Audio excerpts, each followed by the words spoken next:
Have you ever found yourself holding on to a grudge so tight it feels like it's become part of who you are? Is there a relationship in your life tangled with long-held resentments and pain, where the path to peace seems almost impossible to envision? What if there was a way to heal those wounds, not just patch them over, but transform them completely? Today, we're diving into one of the Bible's most poignant stories of forgiveness and reconciliation, an encounter that holds the power to transform our lives if we let it. We're looking at Genesis chapter 33, where we witness the profound reunion of Jacob and Esau. Picture this: Jacob, whose name means supplanter, is returning home after many years, a home he left in fear and conflict with his brother Esau. The narrative of their sibling rivalry and deception forms one of the great sagas of the Bible. Years earlier, Jacob had taken Esau's birthright and blessing, events that drove a knife into their fraternal bond. Now, Genesis 33 opens with Jacob on the brink of facing Esau, wondering whether he will be met with vengeance or forgiveness. As we step into this narrative, let's set the scene. Jacob looks up and sees Esau approaching with 400 men. Can you imagine the anxiety and unresolved tension brewing inside Jacob's heart? It's the anticipation of either retribution or redemption. Here we're given a message of monumental importance, one that reveals the transformative power of forgiveness. In a gesture of humility and goodwill, Jacob bows before Esau, not just once, but 7 times. This act was more than a cultural sign of respect.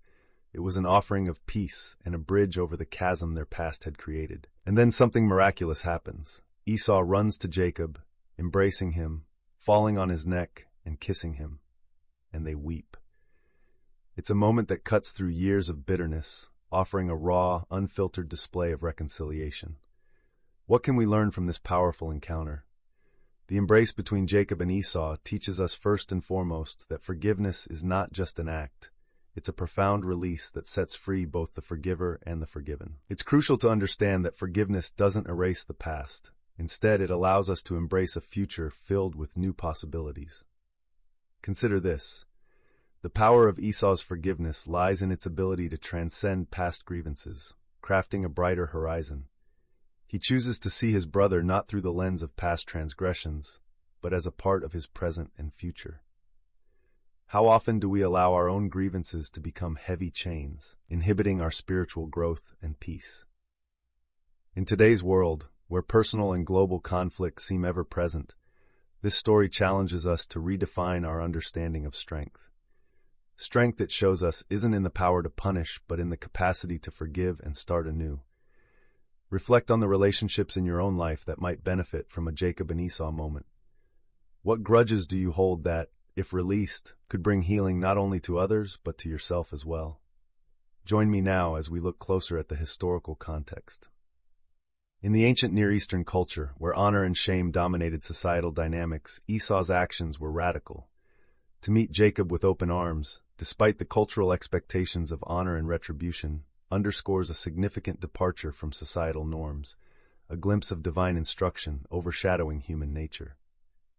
Jacob, too, teaches us something invaluable about approaching reconciliation: the need for humility and acknowledgement of one's role in past discord.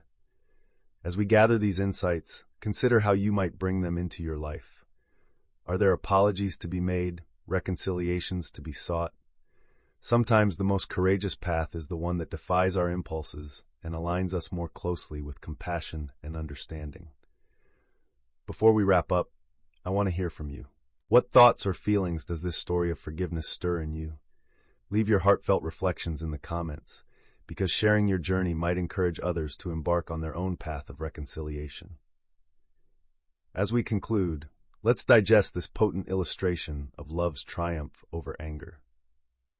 The takeaway from Genesis 33 is simple yet profound: that forgiveness starts within us but extends beyond, weaving itself into the great tapestry of peace and unity that's possible in this world.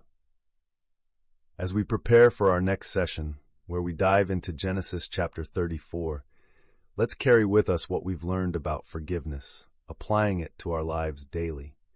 Will you join me on this continued journey through the transformative power of the Scriptures? There's more wisdom waiting just around the corner, and you won't want to miss it. Until next time, remember that the greatest gift you can give yourself and others is the grace to forgive, letting go of what weighs down your spirit. Let's keep the conversation going, and together, continue this incredible journey of faith and discovery. See you in the next episode.